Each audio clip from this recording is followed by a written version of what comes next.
interview of you, just to say, what does it mean to be Hindu? Like, where do you start? I'm really at the base. I'm not talking about at the level of. So the questions people, and maybe I will ask that. So very important question people ask. This idea that Advaita is there, Parabrahman is there, but how did this Parabrahman comes into a Jivatma? Why do people suffer? This is the number one question. So, Swamiji, maybe we can start there and tell why do people suffer? Why does God make people suffer? Why do people suffer? No, God is making anybody suffer. As aptly said in the Bhagavad Gita, Samoham Sarva Bhuteshu. Name Dveshyosti Napriya. I am equal in everybody, for everybody.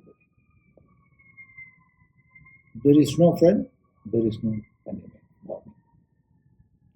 So God is not making anybody suffer, but our karma does. See, we are having our mind, and above that, the intellect, the power of intelligence we have. And that is transmitted through mind to our indriyas. So we are working with this. All our activities are controlled by the mind and intellect. So if we are properly using it, or using them, how to do, what not to do,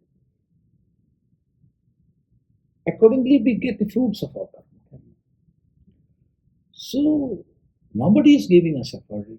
We ourselves, by our karma, are accruing the results.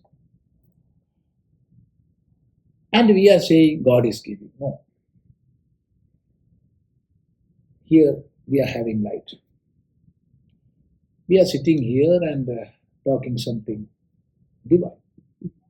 At the same time, we can sit here and plan how to steal that home today. Or we can make a blueprint how to kill that person or that group. Light is not responsible for that. We are responsible. So we have to shoulder the responsibility, not put it on God. Wonderful, wonderful. So from there, when we think about Hindu thought, right, people often say it's very open, but what do you suggest for people who are starting out on this path of Hinduism? What is the purpose of prayer if it is that God is not doing things for us, but we always feel that there is God who is protecting us too? So what is the role of God and what is the role of prayer, and what suggestions do you have for people starting out on a path of spirituality? Of course, there is no doubt God is protecting everything. As aptly said in the Mahabharata, Dharmasya Prabhurachyuta. Ishvara cannot be translated simply as God. Ishvara is Ishvara. There are thousands of terms in Sanskrit which you cannot translate into any other language. So Ishvara is Ishvara. What is the etymology for Ishvara? How does that come? Ishvara comes from the dhatu Ish. When we add the suffix virach to Ish, the Shabda Ishvara comes. That means the control of everything. One who controls everything. That means from subatomic particle to the grossest universe. Well, I don't know whether it is correct to say universe. Because Aneka Kodi Brahmanda, Ananta Kodi Brahmanda are there. So we can say multiverse. Everything is held together by a scheme, a system, an order. Right from the microscopic particle or right from a subatomic particle to the grossest universe, everything is held together by a system, by an order. And that order is called dharma. Dharyate anena sarvam iti dharma. By which everything is held together. That is dharma. So dharma is the scheme that is holding everything together. And if such a system is there, such a scheme is there must be a rule behind. And that rule behind we are calling Ishvara. Ishvara. Of course, for the purpose of meditating, for the purpose of thinking, etc., we are adding so many attributes to him. Really, there is no attributes at all. Ashabdam, asparsham, arupam, apyaya. There is no shabda, there is no sparsha, there is no rupa, nothing. So, that scheme which is holding everything together and the power behind, of course, it is protecting everything, everybody, everything. That protection is there. And now come to the first part of your question, why people do prayers. See, we can say chanting namas or kirtanas, bhajans, doing pujas. All these, there is no doubt at all, will purify your mind.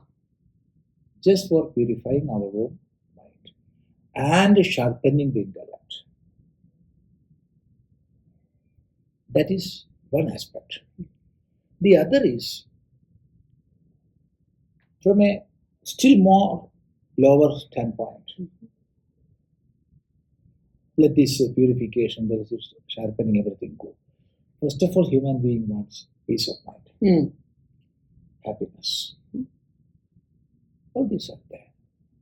So we are looking from where we will get that. So when we are with all devotion doing prayers or chantings, it is the experience of the doer. You cannot speak it in volumes. It is the experience of the doer that you are getting that inner solace and that peace of mind. That comes. It is the experience. So for that, next comes this purification or sharpening of intellect. And by chanting mantras especially, we will get that power with which we can face this life, all odds of life, all odds in life. That power. How can you say that? You just try it. Try it. It's experience. Okay. Experience. I cannot explain. If a person is ready to chant that mantra, whichever be that mantra, I'm not saying this mantra you must chant, no, whichever be that, at least for 6 months, regularly, daily, he or she can experience the change happening with it. It's a matter of self-experience.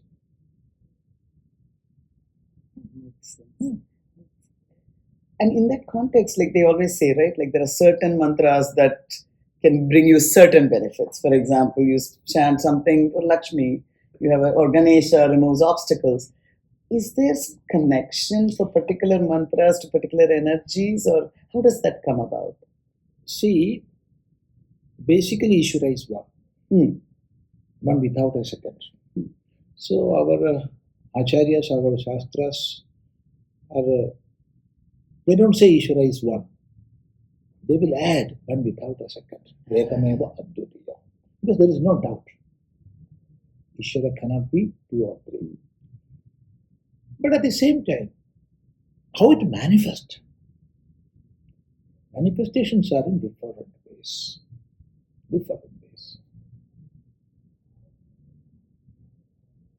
How many natural phenomena are there? We cannot count. If fire is there, if air is there, if water is flowing, there must be a principle behind that. If sun is rising, there must be a principle behind that. So behind all the phenomena, there is a principle which is standing behind, which is protecting behind, which is making this phenomena happen. So that we call Ishwar, Devata. So innumerable Devatas are there. Ah. We cannot say 1, 2, 3 or 33 crores. No. Innumerable Devatas are there. But Ishvara is one without a second. So these are manifestations. Different manifestations of the same Ishvara. Mm-hmm. As described by Yaska Maharshi in his Nirukta, Ekasya Atmano Anye Devaha Pratyangani Bhavanti. That is, different Devatas are like parts and limbs of that same Ishvara. Now, come to the point. We have mother. Mother is only one. There are no two mothers. But when the child is that much hungry, he will call mother in one way. When the child wants to sleep, he or she will call in another way. When the child wants to play and want to get permission from mother, he will approach mother and talk with her in some other way. So the same mother or the same motherhood is manifesting in 3 or 4 or 5 different ways. In the same way, Lakshmi is the same Shakti as Saraswati. Saraswati is the same Shakti as Mahashakti or Mahadevi. No difference at all. But these are different aspects. So one who wants to have prosperity, wealth, of course, he will go and pray to Lakshmi. But when we approach the same Devata for knowledge, of course we will take Saraswati. So there is no difference at all. But these aspects or attributes, it won't change. And therefore there are different prayers, different mantras. Each of them will make different wavelengths within you. So there's a huge difference. Huge difference. In the effect of these mantras. Okay. That is, each and every mantra have its own wavelength or that what you call it will make that change within you. Okay. So there is a difference. Electricity is the same, but when it manifests through a bulb or a tube, it is light energy. When it manifests through a hot plate, it is heat energy. And is it okay to go to God and ask for like more mundane things? Like I want money or want to get married. I mean, these are things people often do. And yet God knows everything, right? And is it okay to use the mantras to get those kinds of things? There is nothing wrong in that. Okay. Because you cannot expect or you cannot say everybody must be a sannyasi. Therefore, Bhagavan himself in the Bhagavad Gita says, Chaturvidha bhajante mam jana sukruti Arjuna. Arto jijnasur artharthi jnane cha bhagavarshava. Arjuna, 4 types of people who are having the wealth of their previous karma, sankarma, become my devotees. They are artha, one who is praying to get rid of all sorrows in life. Then jignasu, one who wants to know the highest truth. Then there is artharthi, one who wants to have some benefit in life. Right. And finally, the knower, nature. So all these types are recognized by Bhagavan himself. Because multiplicity is the rule of this manifestation. So, one who want to have physical benefit, of course, he can pray to Ishvara without any doubt. Because that love is there. There is no difference between Ishvara and me. Nothing is hindering our relation. There is no intermediary between me and Ishvara. So I can pray whatever I want. And therefore, in the Veda itself, we can see in the Sri Rudra, a particular adhyaya, chapter called Chamaka. The Chamaka, more than 300 prayers are there. I want gold, I want silver, I want wife, I want progeny, I want horse, I want elephant, I want gold, I want jewels. So many. What's wrong in that? You are going and stealing. You are asking. What you want to ask, you can ask. But what happens, finally, when that inner devotion, bhakti, it goes higher and higher. And that intimacy is going high. Then you will understand, I have nothing to ask. Because a small kid need not ask his or her mother, Mother, I want milk. No, mother knows that. Mother knows that. So these prayers will stop automatically. So in the initial stages, prayers are there. It is okay, let them have. But in the next stage, all these prayers will have their own cessation. They will cease. What to pray? I have nothing to pray. You know everything. And still more higher the sadhaka goes, then he will realize the existence which I am having is the same existence as Ishvara. So there is nobody to pray and nobody to give books. Ishvara is one and the same. So in the Bhashya of Ishavasya Upanishad, while explaining a particular mantra, Bhagavan Bhashyakara says, I am not asking you like a beggar. I know you and me are love. So I am not asking you like a beggar. Wow. So beautiful. The Bhashyakara himself. Oh my God, that is so beautiful. So you're saying. Beautiful. So you're saying wherever we are, God accepts us at that level. And when we are starting out in our life, when we have troubles, there is nothing wrong to go to God, ask. And you're saying that there is much evidence that the mantras do work. And in fact, your troubles will go away in some way. Yeah. And that clears you up to get closer to God. Yeah, there is nothing wrong. Not only that, you must have a daily routine of prayers in life. Because, see, in human life, there must be a sort of discipline, first of all. In the ultimate level, there is no meaning for discipline. Okay. Everything will have to be there away. But in the basic level, in the primary level, there must be some discipline. So we must have daily prayers, daily chantings, our pujas, padhas, and all. So what do you suggest? That will give you the right attitude towards life. See, when we have something to hold,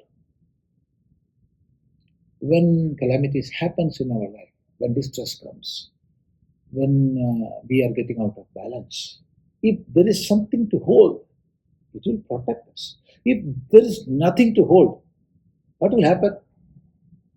You will be swayed away to this or backward.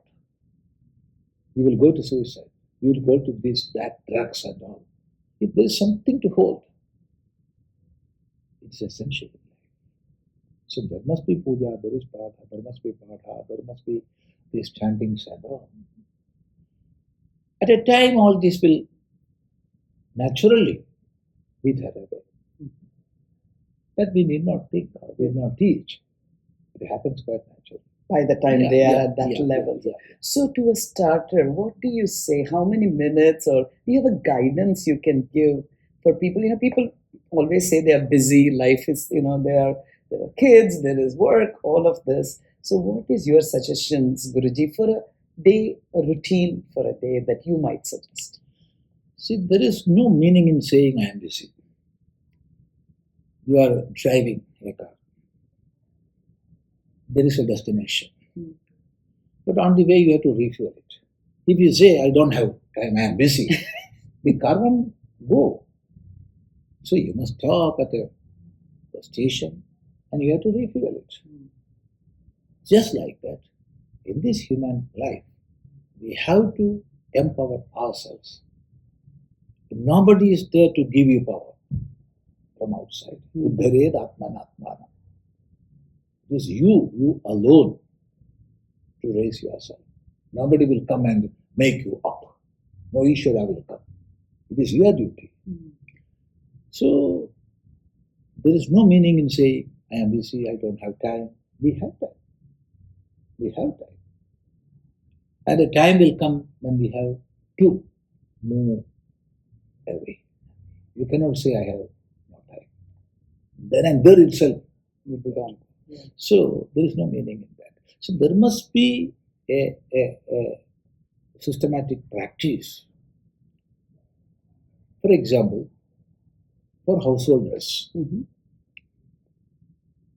as per our Shastras, performing Panchamahayajnas are essential. Without Panchamahayajna, one cannot call himself or herself as householder. Grihastha. So, And these yajnas are? I'm not going to explain, but still, see, Panchamahayajnas are 5 yajnas through which we have to pass our life. We have to repay the debt already we have incurred. As human beings, we are coming to this earth from the womb of our mother mainly with 5 debts. First of all, we got this human body. From where we got? From our mother and father. So, we are indebted. There is no doubt. We got it from there. You cannot make it from sky. Right. Then, having a human body won't make you a human being. It is only organic instrument. So, that values system, which we call in Sanskrita Manushyatva, humanness, that is making you human being. So, from where we got it? Of course, a part we brought with us. We got from our mother, we got from father, we got from acharyas, we got from the society. From where they got? Like this. So we will go farther and farther. Then we will get at rishis, the great seers who taught the basic human values to the world. So we are indebted to them. That is the second debt. Third, you see, we are depending on so many natural forces. So we are talking here, we are sitting here. How many times we inhale oxygen? Who is giving all this? It is here, no. Who is making that supply of oxygen? Plants. Even the algae, which we are not at all seeing, living in the ocean, phytoplanktons, they are giving us oxygen. The trees around, grass around. So, then we are getting water. We must have water. Who is giving? When we want food, who is giving? See, if we ask such questions, we will understand that we are indebted to the basic principles which are behind the natural phenomena that we call depth towards our devatas. Next comes, we are not a person who is living alone. We are in the society. We are getting from the society, we are giving back to the society. We are a part of the society. So, to human society, we have that. That is the fourth. And finally, not only to human society, even to a tip of grass, I am indebted. Even to a microscopic being, whether it is outside my body or inside my body, I am indebted. So to the Bhutas, beings, That's I the am Buddhas. indebted. So 5 depths are being identified by our acharyas.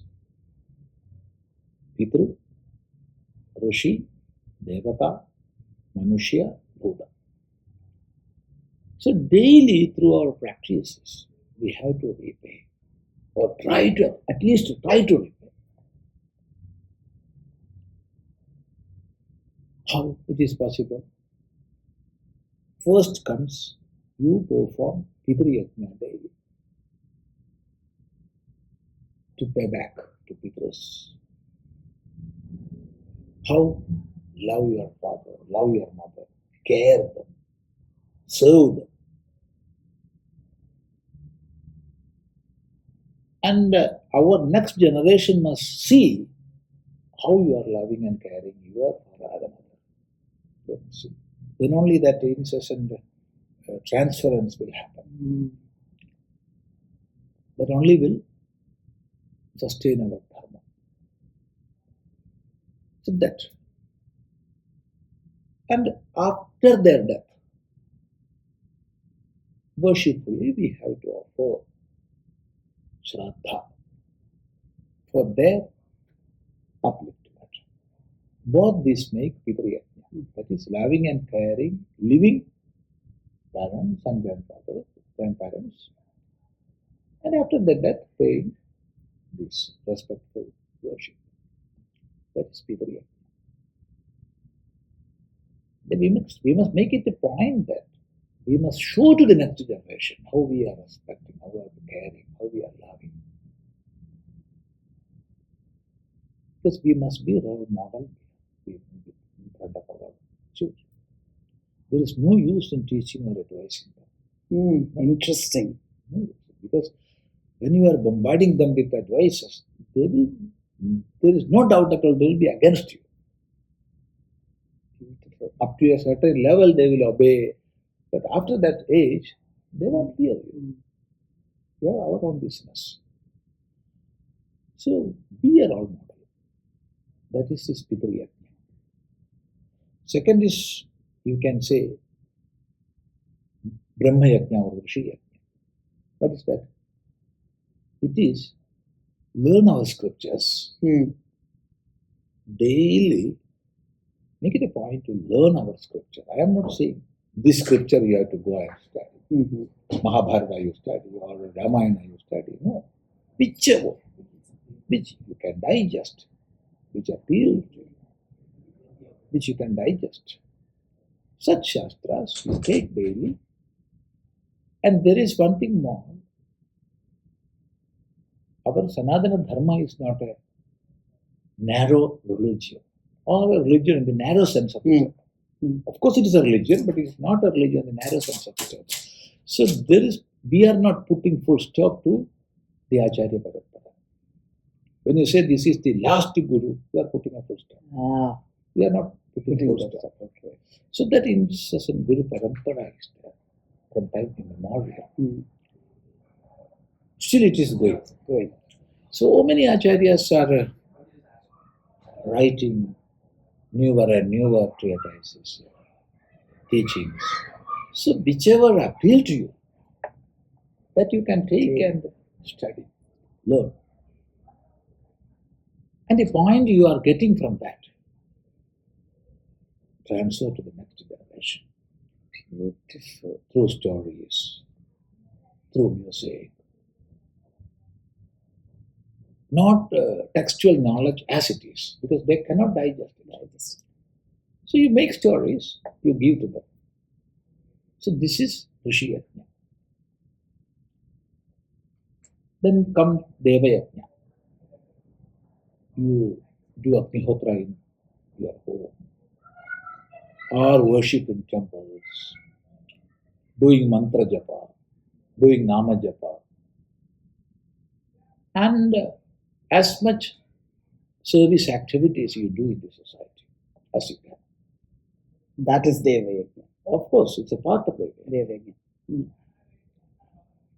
Feeding the hungry, at least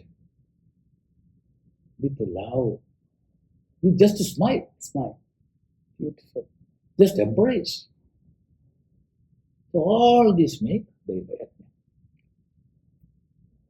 Then comes the Bhuta Yajna. Bhuta Yajna is love all beings around your house.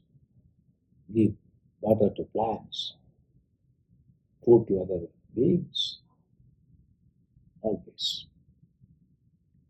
Basic point is love. Love. Because you are a part of this phenomena. Right.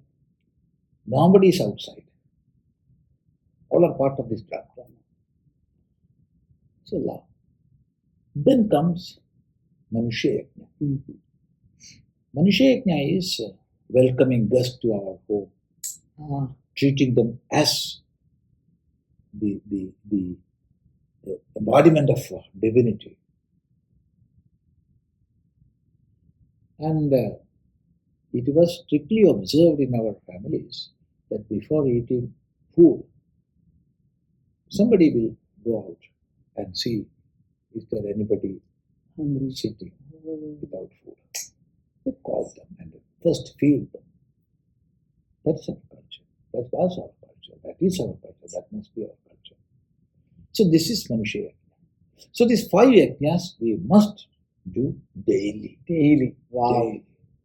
Wow. When we do this, then we can call ourselves, I am a Grihastha-ashrami. Wow. Beautiful, beautiful. So, wow.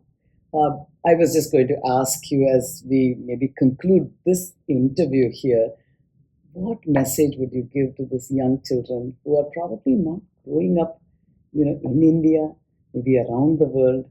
Any specific message you can give them? Any way for them to connect with their roots? Any suggestions, Swamiji? See, children everywhere are really manifestations of Ishvara itself. Nothing wrong is there with children.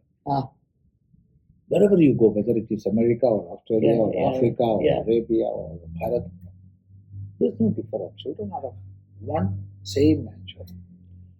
But the question is how we are bringing them up. Because 280 days I was in the womb of the mother. How mother influenced me. Whenever we go around, mothers will come and complain. Now, our children are not obeying us. They are not moving in the right path. That. All sorts of nonsense. Then I will ask them back. Oh, your son or your daughter came yesterday? No, he or she is 13 years of age. So, 280 days he or she was within you, in your womb. How you influenced? A woman, when she is pregnant, she is called Bhavayitri. In the Veda itself, Bhavayitri. She must make that influence in that child. If she is chanting daily some mantras, like Vishnu Sahasranama, Lalita Sahasranama, whichever it is, or at least some namas, or even if she is not chanting anything, some good parts she is nurturing with it. That will positively influence the embryo. There's no doubt in that. Then after that, wherever you are, whichever be the country you are staying, up to the age of 4 or 5 or 2 or 3, the child is with you.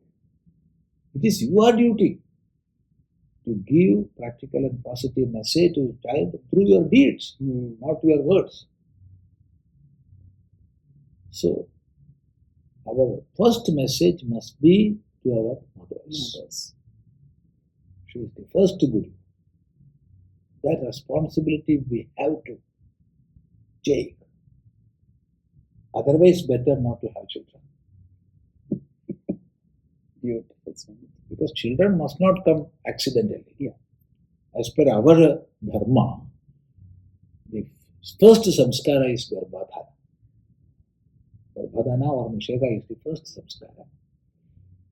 That means children must not be a byproduct of lust. They must be product of dharma. Husband and wife, they must unite together with a divine thought that such a great child must come. With that prayer, they must come together. From there it starts. So, from that point, up to the age of 4 or 5, if mother is caring, there will be no need for her to complain. Interesting. Now, this is from the standpoint of the mother. Now, to children, we must be truthful to ourselves. Don't carried away by the social psyche. We must have our individuality, not personality. Interesting. Because personality is wearing as many personas as you can. So you will be a part of social psyche. No, never. You must have your individuality. With that, observe the world.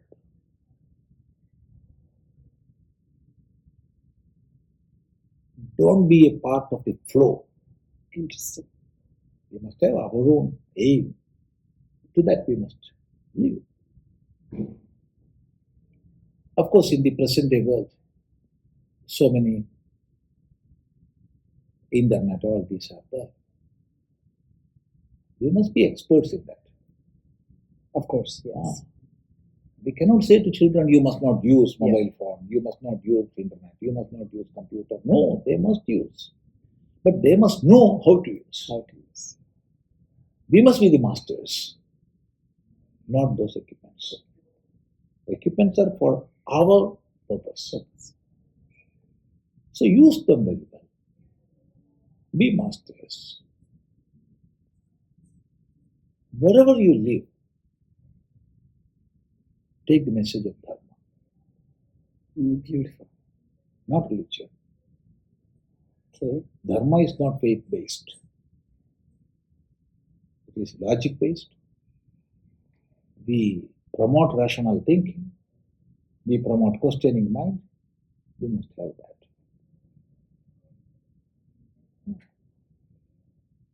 So, I think or I feel children of the present day are far better than our generation. Wow! Far better. But they are not getting the right thing at the right time. So it is the duty of the elder generation to give them. So if you are not ready or if you cannot give, don't marry.